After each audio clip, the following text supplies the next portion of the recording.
there's just kind of the idea that if you're smart, you're going to pursue sciences, maybe become a doctor, but people just expect you to follow the science track.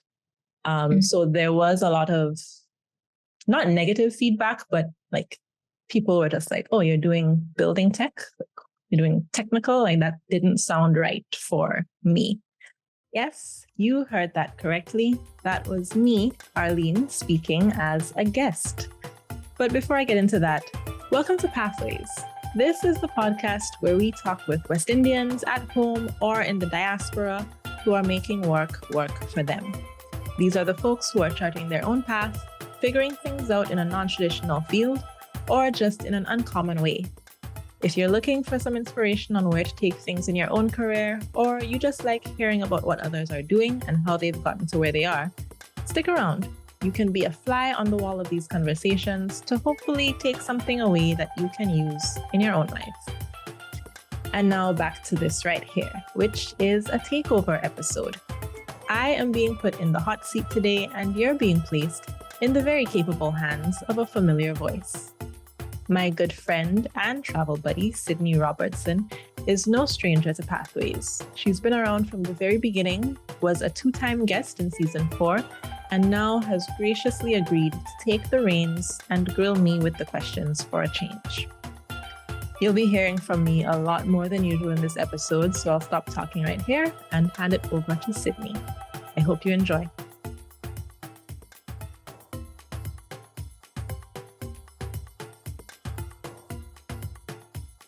Hi everyone, I'm Sydney Robertson, and like Arlene said, I appeared on 2 episodes of season 4 of Pathways.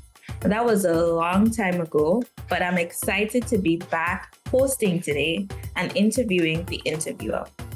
Arlene and I have been friends for the past 8 years, and I know what a wonderful person Arlene is, so I'm very honored and privileged to be able to introduce her to all of you today. Arlene Hayes is a project coordinator and consultant, tapping into her true nature as a multi-passionate human. With a background in architectural design, Arlene holds a bachelor's degree in architecture from the Illinois Institute of Technology. With over 6 years of experience working with general contractors in both the residential and commercial construction space. With these roles, Arlene has had the opportunity to work on a variety of projects, both new builds and renovations of things like public markets, resorts, private homes, a basketball arena, a performing arts center, and even a mega data center for Facebook, now Meta. In 2023, Arlene started consulting on residential builds for new and aspiring homeowners under her business, AMH Project Solutions, outside of her day job. She is the president and co-founder of the nonprofit Grenadian STEAM, executive producer and host of Pathways, the podcast, and has been a company dancer at the Conception Dance Theatre since 2010. Arlene enjoys exploration, traveling, and learning new things like playing the piano, learning languages, and learning how to cook dishes from all across the world. Let's get into it. Welcome to Pathways, Arlene. I'm sure it's very weird hearing that come from someone else and you not saying it. This is very weird. Like I'm ready to start asking questions. And I'm like, no. Answer today. Gonna be doing all the talking today. So fun. All right. So let's introduce Arlene to everyone listening. So where did you grow up and what do you remember about your early childhood? Oh, okay. So I was born in Grenada, but actually for the first 5 years of my life, I was raised for the first 3 in Canada, and then for the next 2 in the US in Maryland, to be specific. That's because my dad was working in the public service, and so he was based at those locations at the time. But then at the age of 5, I moved back home to Grenada, and I grew up primarily in St. Paul's. Still live in St. Paul's. Gotcha. I knew the Canada part, but I don't think I knew about Maryland. So I'm learning new things here. Here you go.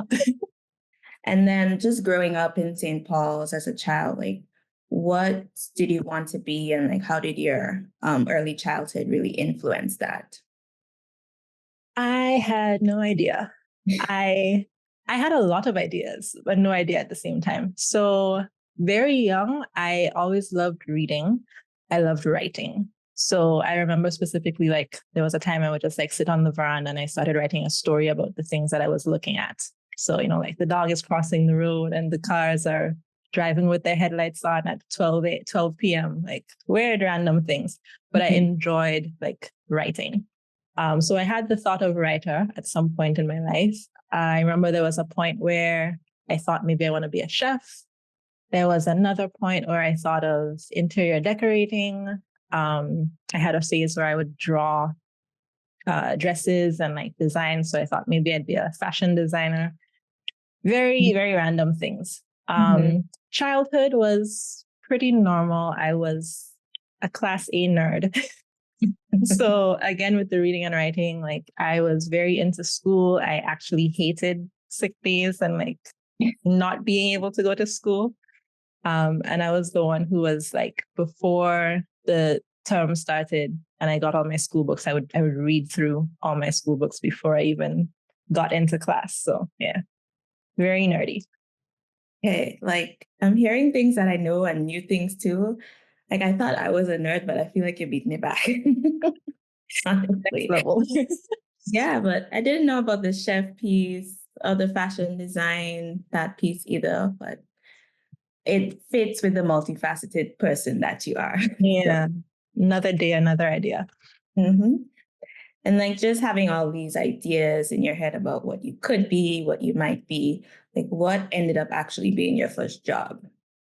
My first job was after I finished college at MCC, working with a local contractor, general contractor, and the position was assistant quantity surveyor.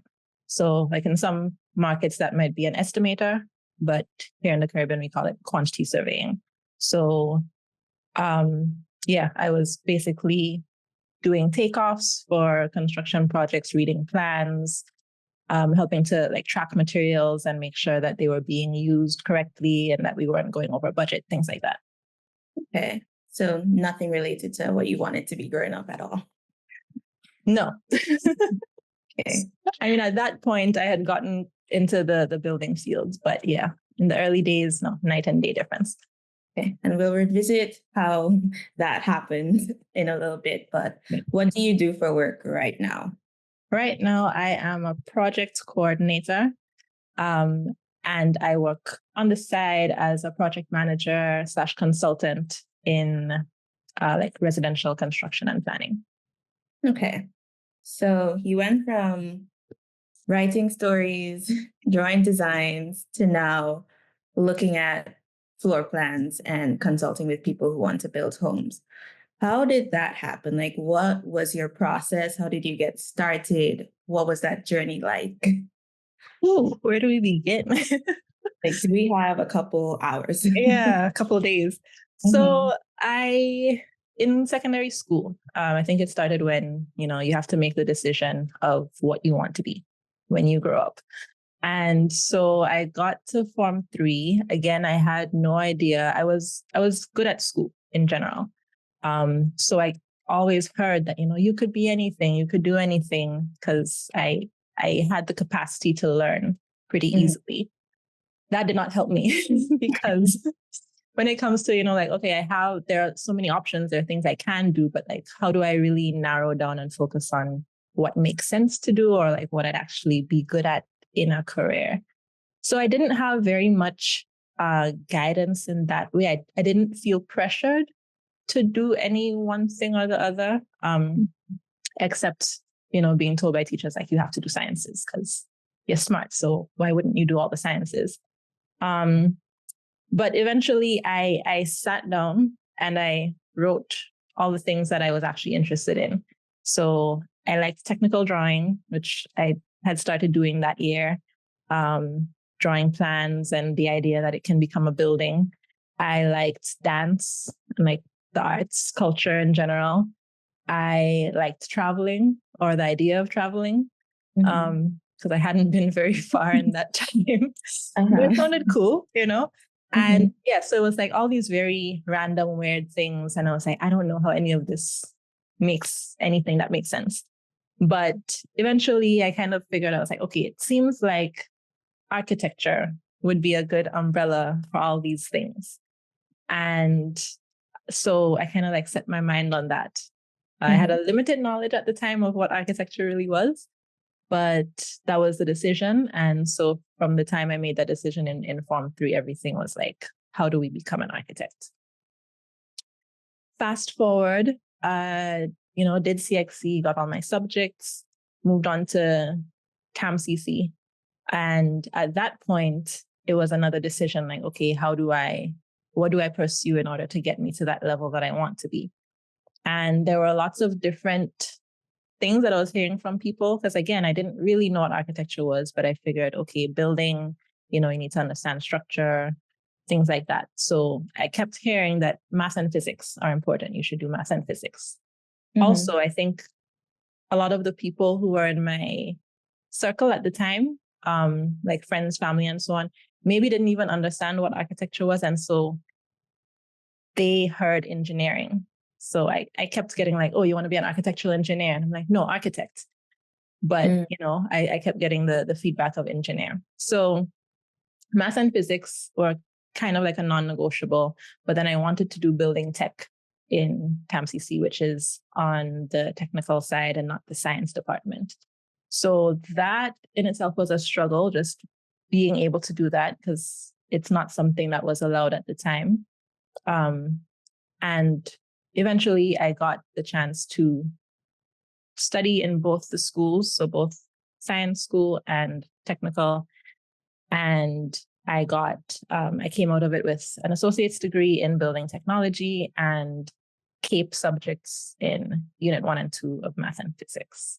Moving on from there, I got into work. So the perks of working or studying in the technical department at CAMCC was that you get placed into a job training option at the end of the 2 years. And so I did get my placement with that contractor that I started working with to begin with. And I did it was like a 6-week training over the summer. And at the end of it, they offered me a full-time position because it was a new position, but something that they were looking to fill. And yeah, so that's how it began. And I started there, worked for 2 years. I was then awarded at some point in there, I was awarded the Island Scholarship based on my performance at the CAPE level. And so I had the opportunity to go on to further my education. At that point, architecture was still the goal. So I was in the construction field and, doing pretty well there. But I was like, this is not the end goal. We decided architecture. So I started looking into schools. I initially wanted to go to Jamaica, UTech, but, things happened. It didn't work out. And so I ended up going to Illinois Institute of Technology in Chicago. And that is where I pursued my degree in architecture. Yes. So there was a lot of things that I heard there that resonated, and I wanted to dig a little bit deeper into. Like, you made the comment about just being academically inclined, being smart, and your teachers basically saying, well, you have to do science because you're smart. Did you feel that that was an added pressure on you? Because I can relate to that too, just feeling like, okay, I'm good at school, so I need to do something that leans very academic or leans smart, quote unquote. Yeah. I did at the time, I think. So specifically, I remember choosing subjects. I wanted to do physics and human and social biology. I had no interest in plants. So those were, that's what I kind of went to my teachers. I said, I want physics, human, social. I was told I couldn't do human and social. I had to do biology. I was really pressed to do chemistry. And I had, that's where I put my foot down. I was like, I don't think I need this. I don't like it that much. No. So there was that pressure to do sciences. I think I remember, there's just kind of the idea that if you're smart, you're going to pursue sciences, maybe become a doctor, but people just expect you to follow the science track. So there was a lot of not negative feedback, but like people were just like, oh, you're doing building tech, you're doing technical, like that didn't sound right for me. But again, there wasn't really this like overwhelming idea of, well, this is what you should do. Yeah. It was just like voices on do something sciencey and whatever, but what we don't know. You figure it out. And so I did actually get kind of like pushed into the engineering side when I did start to talk about, architecture and so on. But that was it. Okay, so you did all of that. You got your Island Scholarship. Now you're at Illinois Tech studying architecture. Then how did it progress from there to like getting a job, launching your own business, all of that? Okay, so the job first, like figuring my way through Illinois Tech. University was a bit of a shell-shocking moment for me. So go back to, being the smart one and just naturally doing well at school. Architecture school, and I think university in general, was very different in that specifically architecture is not about like studying, gaining knowledge, and then like regurgitating what you studied, which I guess that's what I had gotten very good at. It was very much more about application, like theory-based, design-based, and then applying the knowledge and the skills in a creative way, which, especially in the program that I was in, kind of skewed towards art. And I was not very artistic. I'm still not very artistic. So it just didn't click for me. And I struggled. I struggled through my 5 years of architecture. The turning point came when I was in my fourth year, and everything kind of came to a head. So again, in college, I was doing all the things. I was very involved student-wise, like in different extracurricular activities, just having lots of friends, which was not normal for an architecture student. They're kind of known to like hide in their hole and do their work. But I was very involved and so on. And I never quite felt at home with architecture. And I had this pull to like do something different. And through all the different things that I was doing, I realized that I actually liked planning things and like managing things. And I seemed to be good at that. In my second year, I picked up a minor in construction management. So that kind of goes back to the experience that I had prior. And then just what I kind of thought that I might have an interest in. And in my fourth year, at the end of my fourth year, I decided to not pursue finding jobs in architecture anymore, but instead to pursue construction management. Gotcha. I feel like that can be so big and scary, especially if you're in a 5-year program, you dedicated all this money to study this particular degree. Like, what really helped you to have the courage enough to take that leap and said, I know I studied this, but I don't exactly want to do this for the rest of my life or the foreseeable future? Like, what was that decision-making process like? Oh, the courage did not come first. The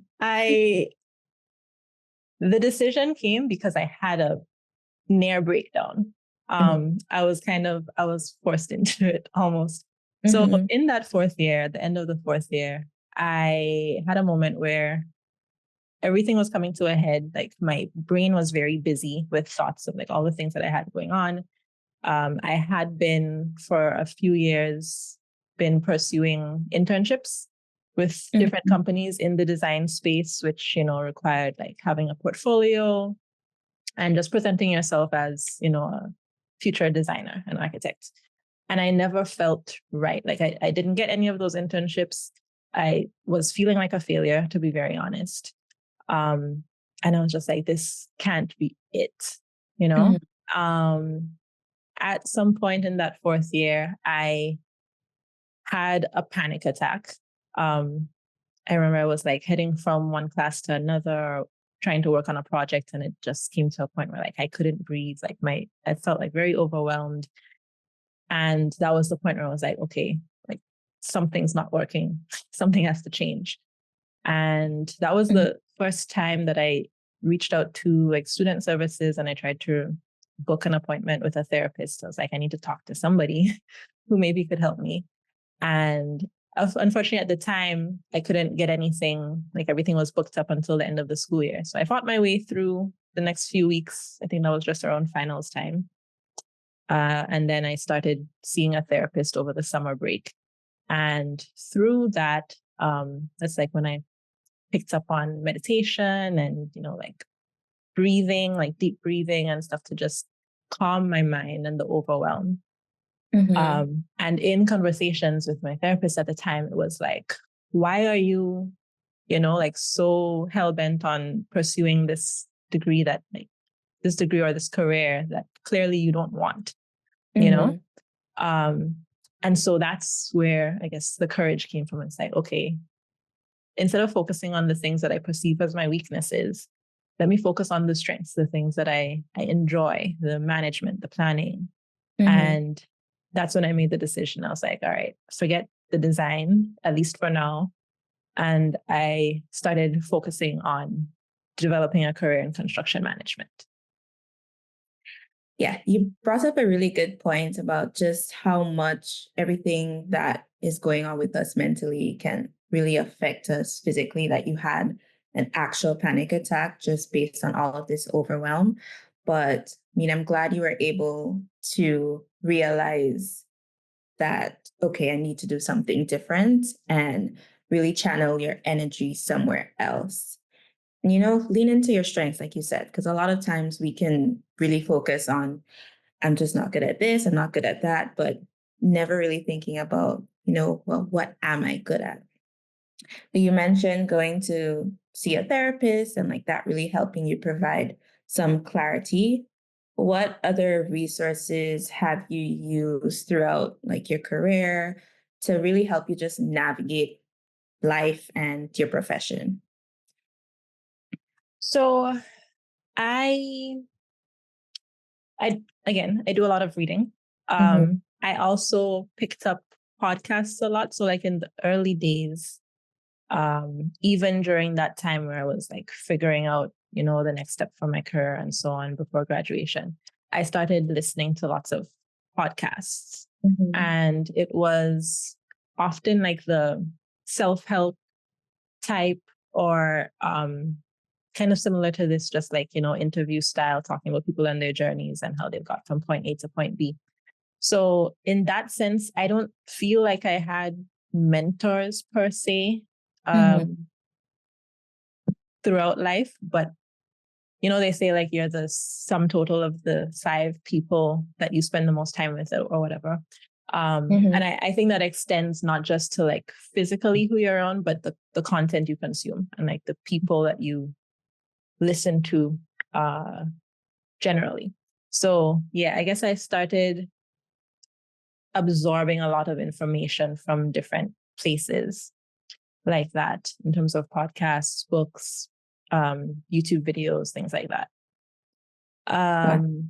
Past that, I've recently started doing like more intentional outreach and like getting into groups and spaces to help develop the things that I specifically feel like I'm lacking or like I need more of.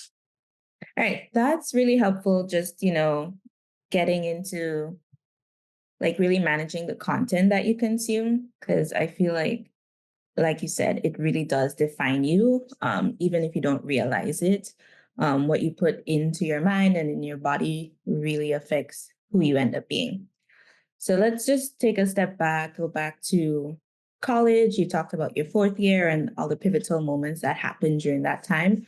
But once you did actually graduate, like what was that process like finding a job, especially with your newfound knowledge that architecture is not necessarily for me. Let me go into something different. Yeah. So surprisingly, maybe not so surprisingly, but like I said, I had been like actively seeking jobs and internships up to that point. Wasn't working out. Mm-hmm. That fall semester of my fifth year, Mm-hmm.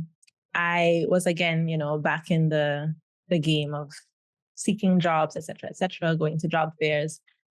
And funny enough, the company that I had interviewed with just that previous year didn't Mm-hmm. get the internship. But I went back to them at the job fair at the end of that fifth year. And I, interviewed, got through multiple stages of the process. And that's actually where I landed my first full-time job. And honestly, in my mind, like I look back at it and I remember like feeling type kind of hurt by not getting it the first year. But when I look back, like I definitely wasn't ready. I was like, I don't think I would have hired me because I was very much on the fence between the design and the construction management. And I think that showed. Yeah. But by the time that I interviewed the second time around, a year later, I kind of made the decision that construction management is what I want. At that point, I was able to go into the interview and I think like probably really sell myself into like, this is what I'm committed to doing. Like, I'm really interested in construction management and this is why I'd be a good hire. And it worked out. Wow. So I was very fortunate because I know lots of people have trouble getting a job out of college. But I was very fortunate that that worked out and that I had that shift in mindset and was able to put my energies into construction management. And so before I graduated, I had a job lined up. Okay. So you got the job after some trial and error with your school life and, interviewing for them not accepting you and all of that. What was it like just adjusting from school to corporate life in America? Okay. So I think at that point, so like, again, a 5-year degree. So I was pretty well incorporated into American life by that point. Switching into maybe less so corporate and more so construction in the US. So the first shock that I had was my first day of work. I remember, going in, had to get my boots and my hard hat and everything. And just, like in randomly talking that first day, I'm like, okay, so what time do I have to show up tomorrow? Because, your first day is like orientation and then you go to the job site. And they're like, they look at each other and they're like, we usually get here at like, I think it was 5:15 or 6:15. And I was like, AM? And so I did not expect that. But construction in the US, especially like large scale, this is commercial construction, was very, very rigorous. There's just a lot going on. The days start early. And I guess maybe particularly with that company that I was with, they're very planning focused. And so you would start the day with like a planning meeting with the whole team, and then you roll into like actually working at like around 7. So yeah, I think it was like 6:15 that I had to get to the job, or 5:45, something like that. And so that was an adjustment. It was also just very long days.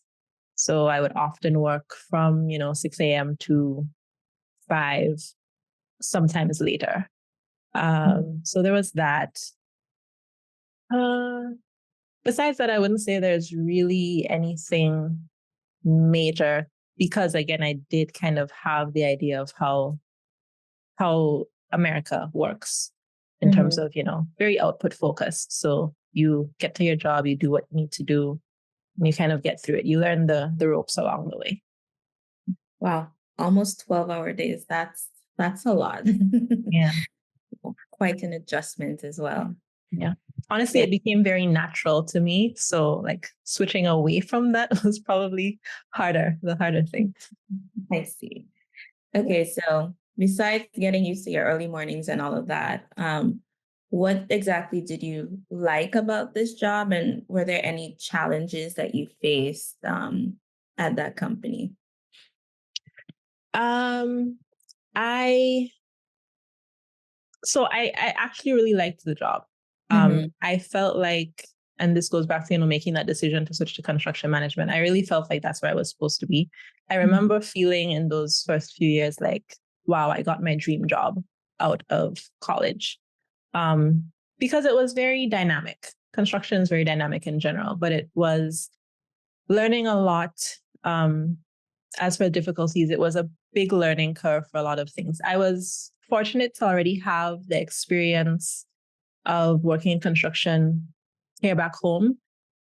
But the difficult thing was the switch to like the American system, I guess. So just the things that we call different items or, different processes. You might have one name for it here. So, in Grenada, again, we say quantity surveying.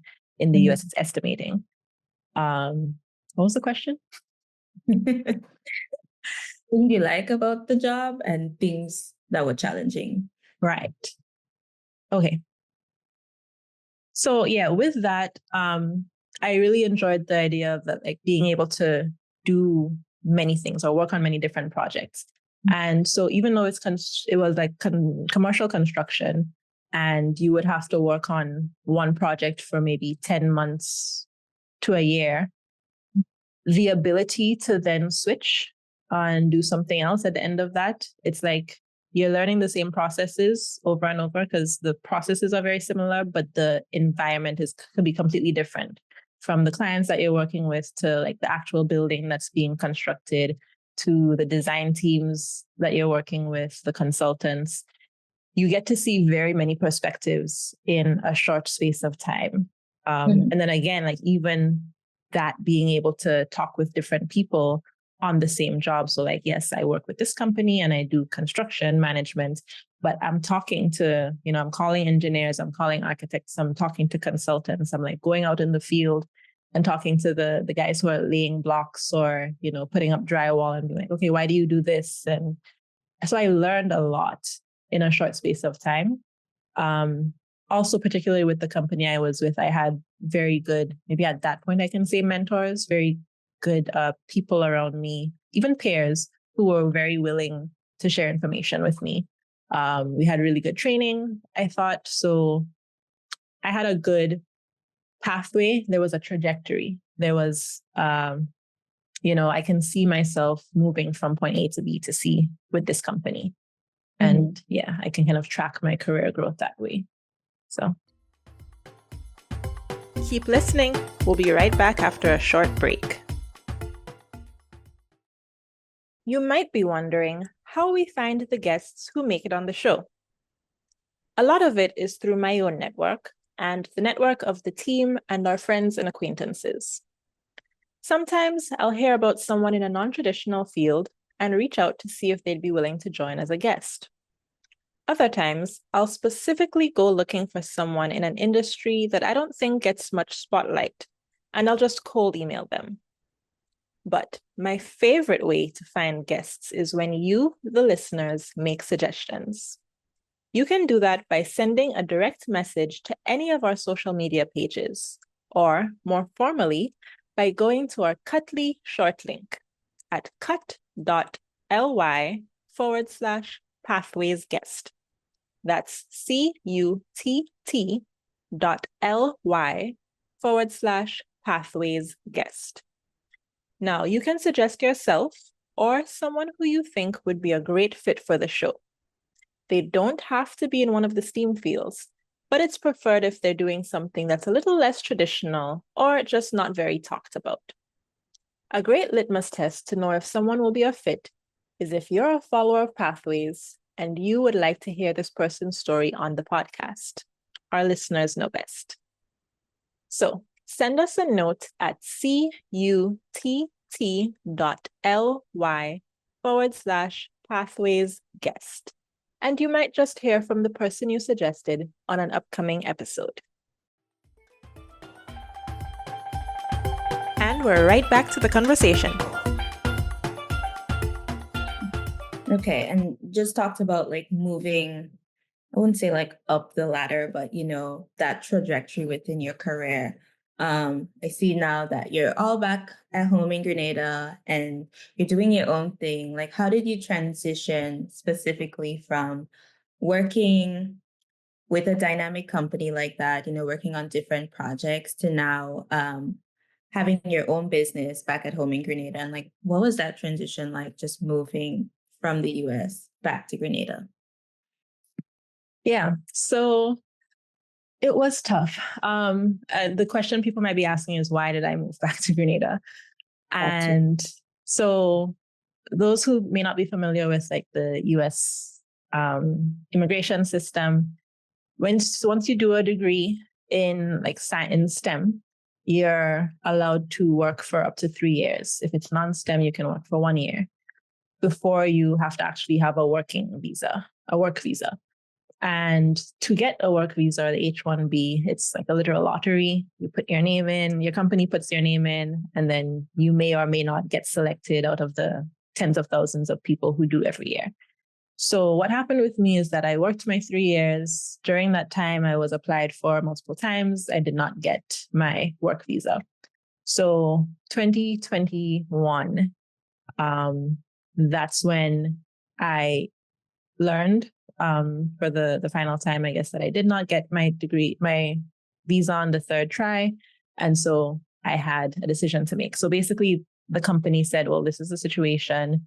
They tried to find out like how they might be able to assist me, if at all.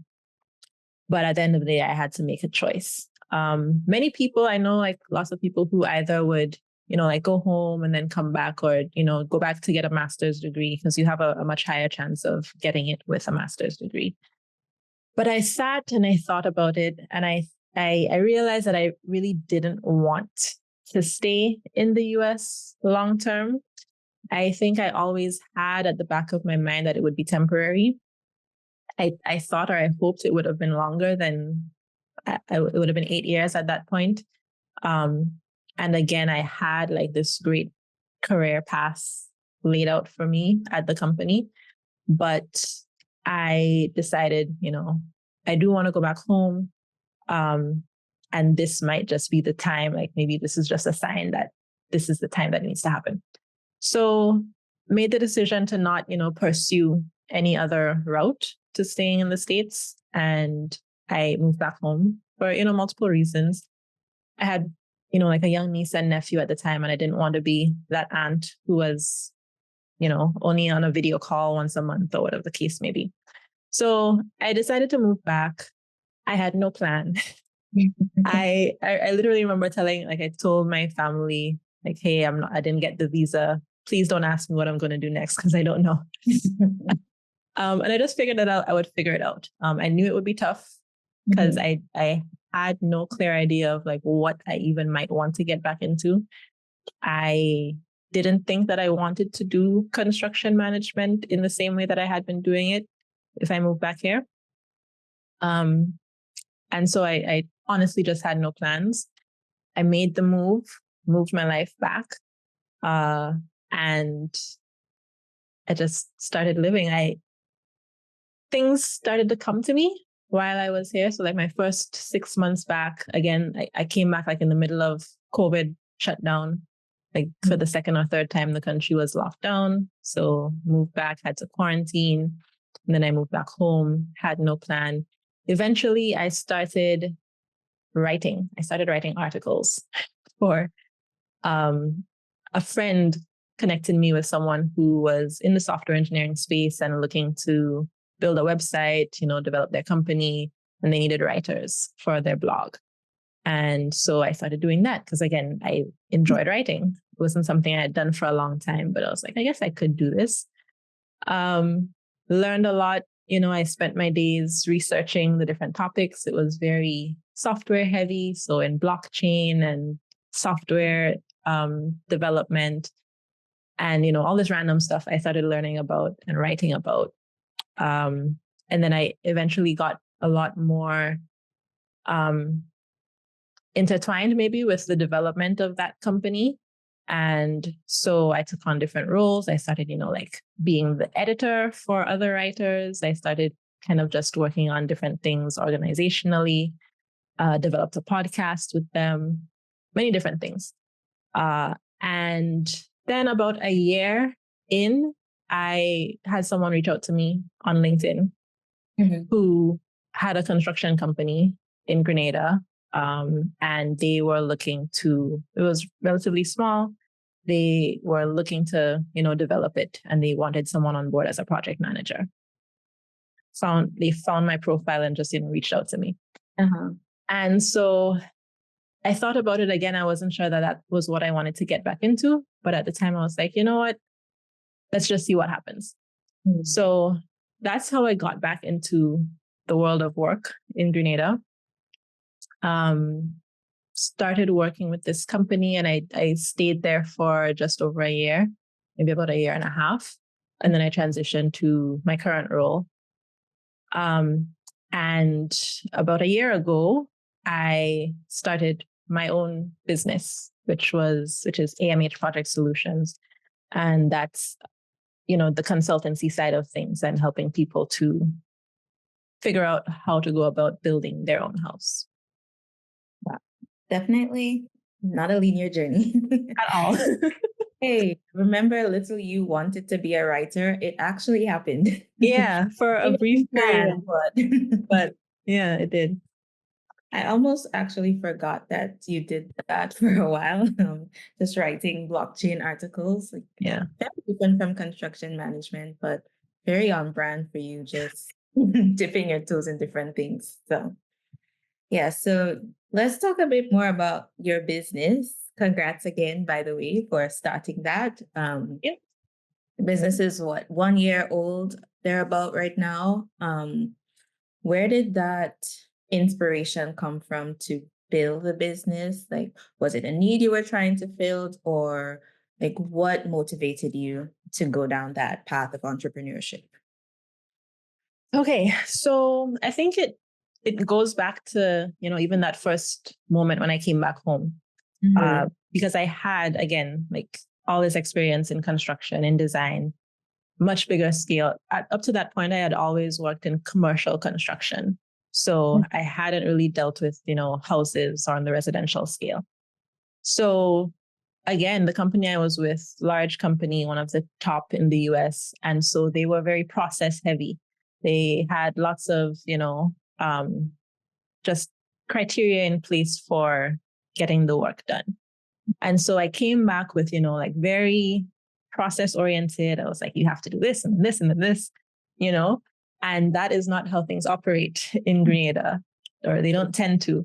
So I was really frustrated by that, to be honest. I constantly tried to implement, like those thoughts that I had into anything that I touched, in the sense of wanting to implement the processes and procedures, but it wasn't very easy. And so I just kind of like had this nudge in the back of my head for a long time. Like, how do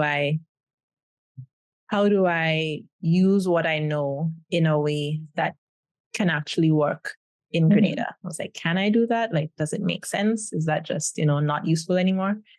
And eventually, I think I just, got in touch with a lot of people. I started hearing people talking about, wanting to build a house, or, the construction process. You hear all the horror stories about losing money, or having contractors, do shady things, or not getting quality work. And I was like, there just has to be a better way. So going back to like me reaching out to people and finding the groups and communities to help build what I wanted to do. I think first it started with myself. So again, if we remember, when I was in the US, I had this trajectory career-wise, which would have taken me from, like field engineer, project engineer, assistant project manager. Eventually I'd become a project manager and, go on from there. And then I came back home at the point where I was a project engineer. And then I was kind of thrust into the project manager role with that company that I got into. So at that point, I felt like, although yes, I knew like how things worked and I had worked with project managers, so I knew how things should be. Again, I found it very difficult to relay that to the local environment. But then also I was like, I feel like there's some skills or some experience that I'm missing that I haven't had the time or the opportunity to like truly gain to fill this role. So I started reaching out to people. I remember I would like check in with my friends and like colleagues at my previous job and just say like, hey, people who had already moved on to the project management position, like what did you feel like you needed to get to this next level? Like trying to figure out what steps I had missed that I can maybe fill in on my own. So I started doing that. So, just ideas of things like, scheduling or project coordination and like dealing with stakeholders and clients directly, that kind of thing.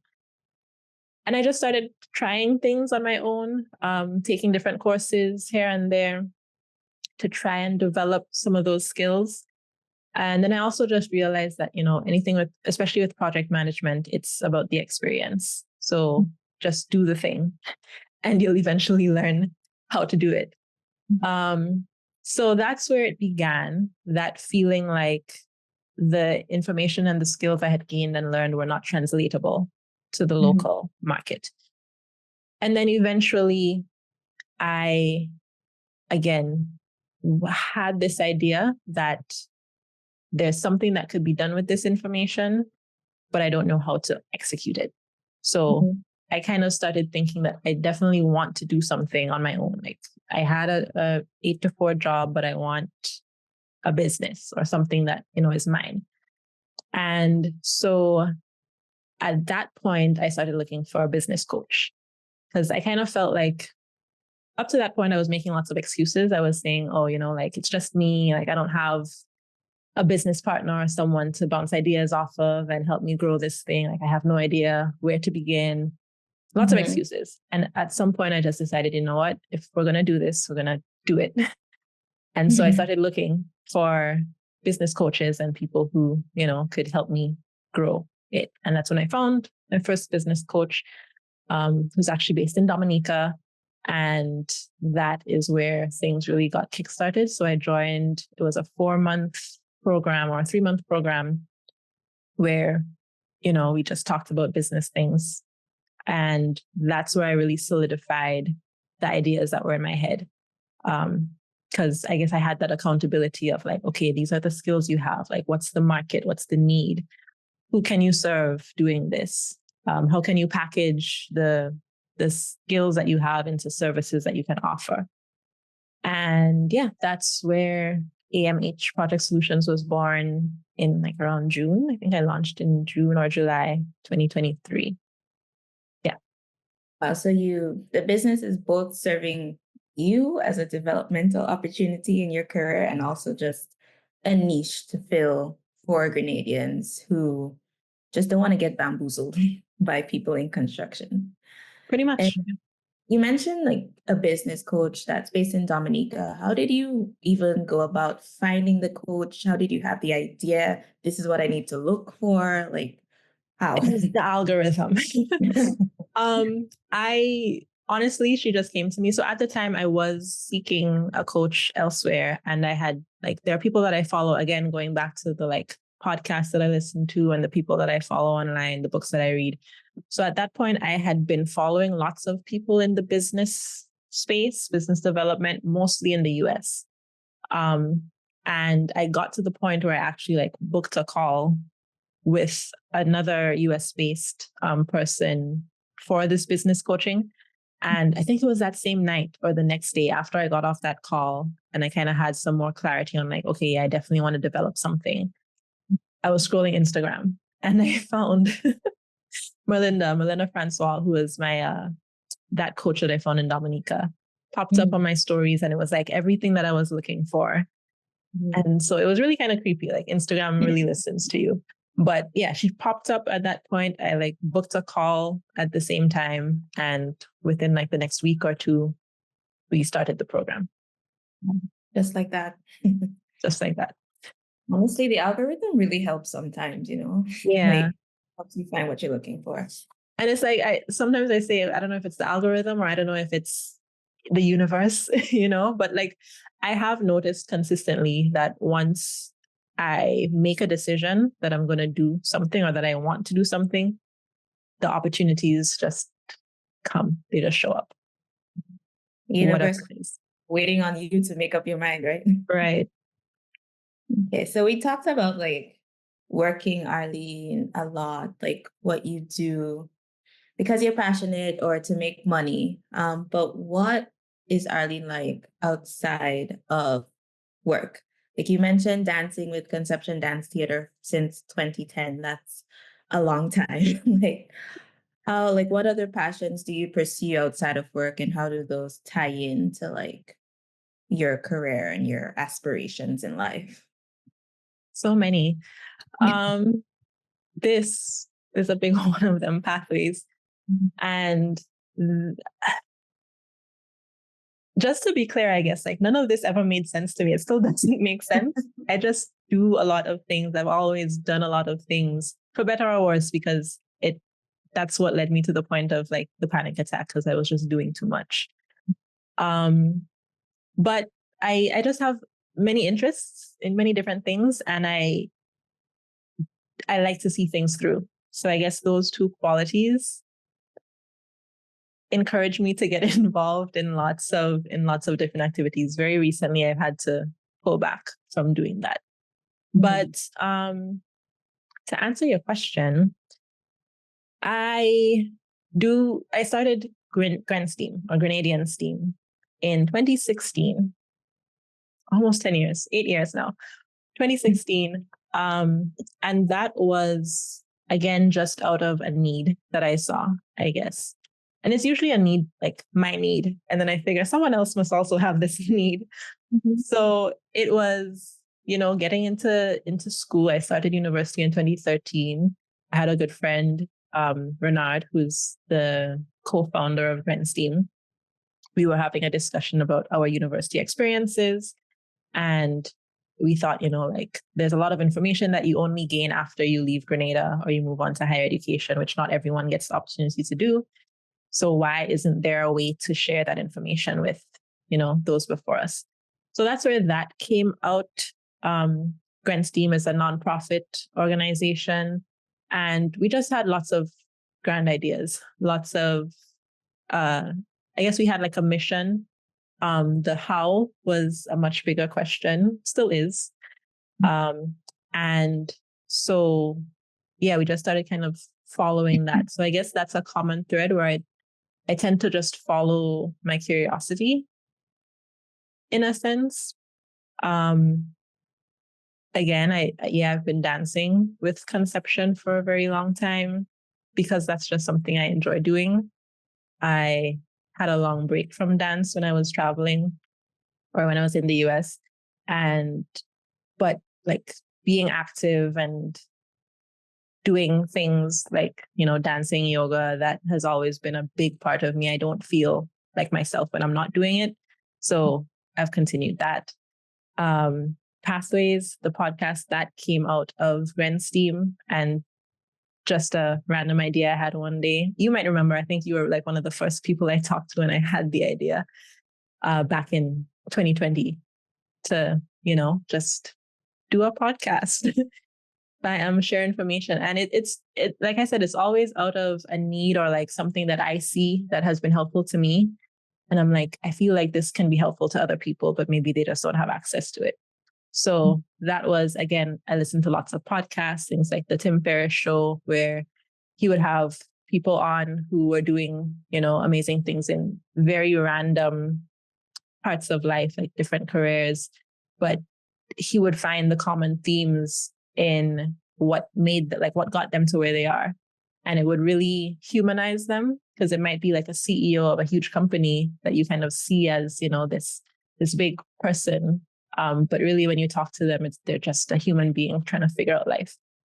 So all those bits and pieces of things is what have kind of come together to the different, I guess, pursuits that I've developed over the years. Gotcha. So, you mentioned the podcast, and yeah, I do remember that, like way back when you just having the idea, and look at where you are right now, dancing and all those things. And I know personally from just being your friend that these things really do give you joy. So I just want to know, like, in terms of the actual career that you're pursuing, and then what you do outside of that career, do you have any regrets on any paths that you might have taken, or do you truly feel like you're doing what you're meant to be doing or what you want to be doing? Good question. I don't think I have regrets because I kind of believe that everything happens for a reason. And I also believe that no matter what decision you make, like it's going to work out one way or the other. It might not be like, let's say if I had decided to stay in the States rather than coming back home, I would have had a completely different trajectory, but it probably still would have been an okay one. Yeah. So yeah, I don't regret. When I think back, if I could do things differently, if I knew things differently, maybe I wouldn't have decided to do architecture as a degree. But I also think I gained a lot from pursuing it. So yeah, there's that. Yeah, so I wouldn't say any regrets, just learning opportunities. Lots of them. Lots of them. But do you truly feel like you're doing what you want to be doing right now?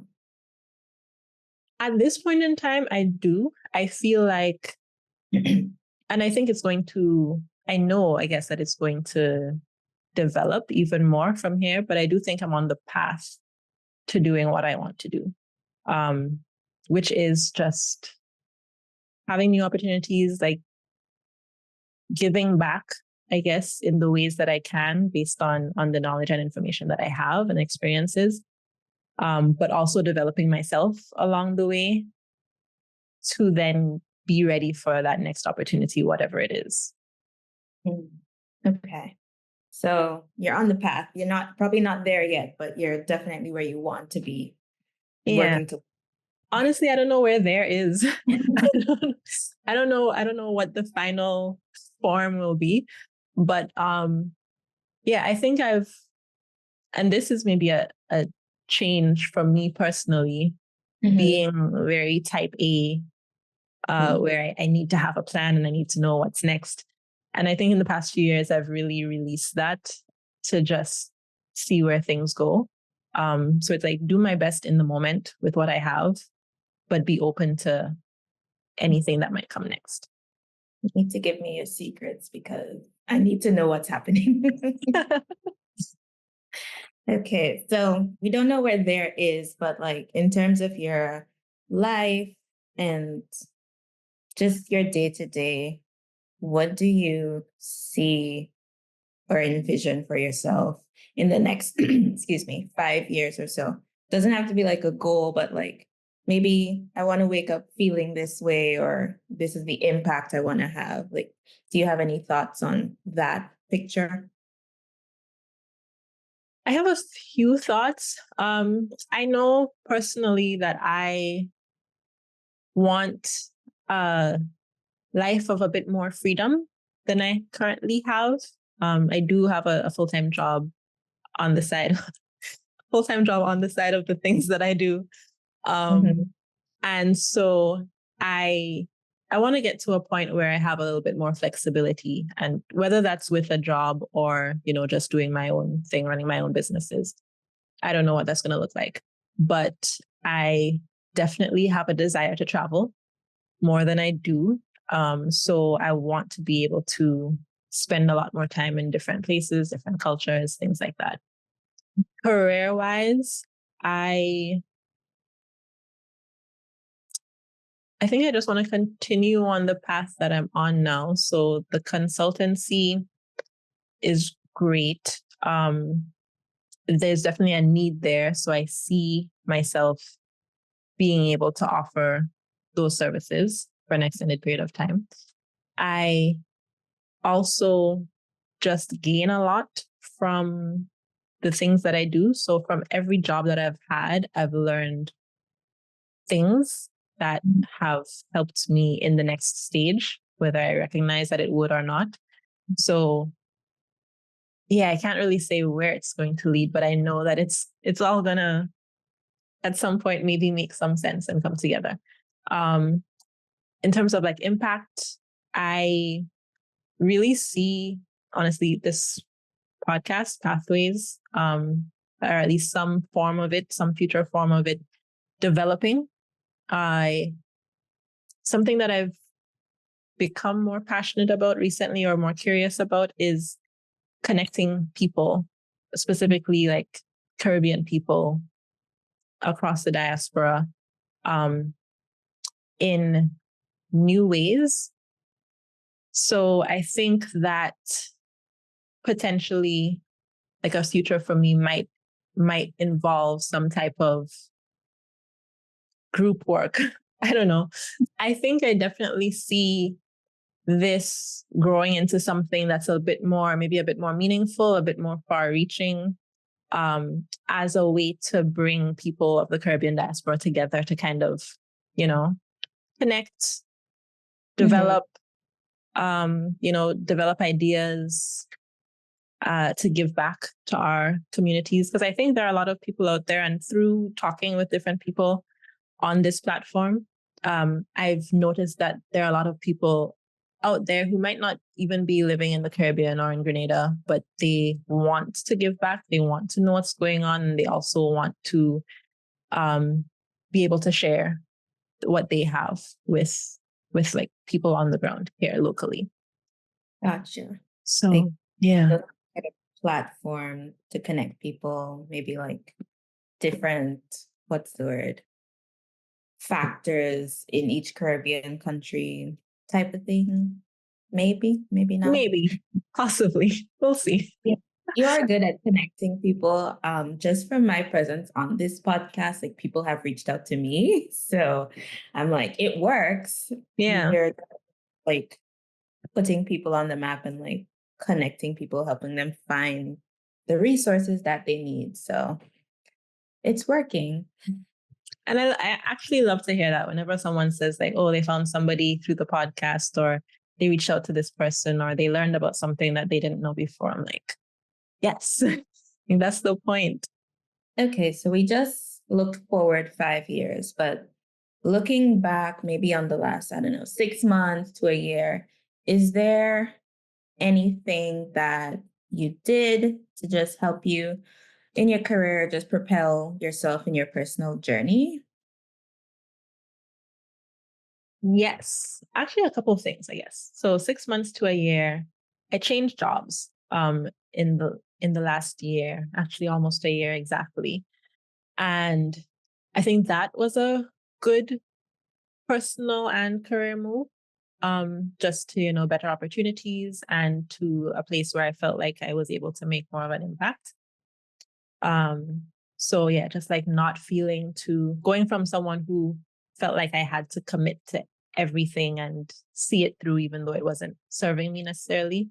I think making a move like that was definitely beneficial. Second thing, I mentioned, like investing in myself and doing outreach to people. And I started connecting to more like-minded groups. And one of the groups that I've connected to is Joe Club, which I found online. Joe Franco is somebody that I follow. And through that, I went on a retreat earlier this year in June to Greece. Very random. But yeah, that was like it was called a career and calling retreat. And so it was very focused on kind of developing yourself career wise. And I guess like kind of just sorting through some of the ideas that you might have in a group setting with other people who were kind of on the same path. And so it was very beneficial in terms of getting a lot of external feedback. These are people that I had never met before. And kind of like sitting in front of them, presenting what I had in my head, and then hearing them kind of say it back to me and suggest different things that was a very interesting experience. And on top of that, like I've made some true connections with the people that I met on that trip. And so just like that, I guess it's going back to the forming connections. But through Joe Club, like I've been found like finding lots of different connections with people in different spaces, like not even, so that was one thing, business side, but then I've also been language learning recently. And there's like a language section of Joe Club where I've been able to meet people who are, you know, also learning the same language that I am or learning different languages. So I guess it goes back to the main change that maybe I made was rather than kind of sitting in my bubble and being like, I don't have this or I don't have people to help me do that. I go find the things and the people that I need. And so that has truly made a change, just like being able to be in spaces with people who are on the same wavelength with you. Because it's great to have like, you know, I have, you know, great friends and colleagues and everything at different phases of life, but just being able to network and have community with people who are specifically thinking about the same things that you're thinking about has propelled the way that I foresee things, or like even the possibilities that I see for myself. No, I think that's amazing. Like, just you made a good point of it's easy to just sit and be comfortable in your bubble, but you're really putting yourself out there to get the life that you want. Is there any advice that you would have for fourth year Archie Arlene who was about to have a panic attack, or someone in a similar situation who was just feeling like extreme overwhelmed by the decisions that life has to offer? Like, what would you tell yourself looking back, or tell someone in that situation? So one, I would say you don't have to have it all figured out right now. I know that like, I mean, at every stage of life, sometimes we feel like, you know, well, we've invested so much already, whether that's money or time, or you might feel like you have to figure it out now because maybe you feel like you're too old and I honestly believe, I'm still young, but I honestly believe that like at any point you can change your life, you can change directions. Like a lot of the anxiety that I had at that time was feeling the pressure to finish what I started, and not feeling like I had the option or the alternative to change paths, or I didn't know what changing paths would look like. So I think just releasing that fear and like following your intuition, which you can only really hear if you're at one with yourself. So again, like the meditation is what really kind of helped me to get back to that point where I was able to kind of clear all the thoughts in my head and sit with what really mattered to me, what I was really interested in. So going back to the advice, I would definitely say, know yourself, follow your intuition, follow your gut, and don't ever feel trapped by your circumstances or your choices up to that point, because it's never too late to change paths or to make a different decision. I asked for the audience, but I'm actually taking notes for myself. So thank you. So yeah, that comment about just wanting to finish what you started really resonated with me. So I feel like even if I'm reading a book that I don't like, I have to finish it, when it's okay to just close the book. It's fine. Yeah. So, and I think in that too, just accepting that things change, people change, and we change. So you may have, you know, wanted something for yourself 10 years ago, and now you're knee deep in it, and you, to your core, realize that like, this is not what I want anymore. And it's okay to change. And I think there's a difference too between like something being difficult and something not being for you. It's not easy at all to decipher the two, because I, like for myself as well, like I'm still, to this day, I still have like a guilt almost to not going into design fully. And you know, there's no right answer. It's just, you just make a choice that's the best choice for you in the moment and see where it goes. And also, you can always go back. Like if you get 5 years into this new path and you decide like, oh, I think I actually wanted to try something else.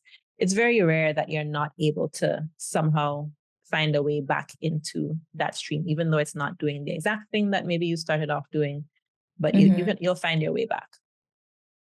I like that. Like nothing is permanent. Yeah. It can, so.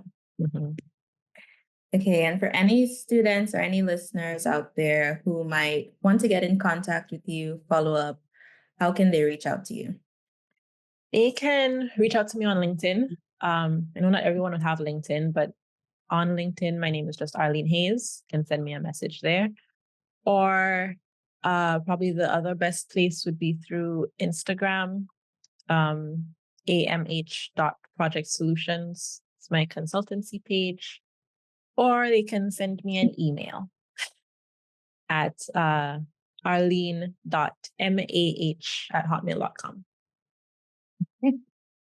Great.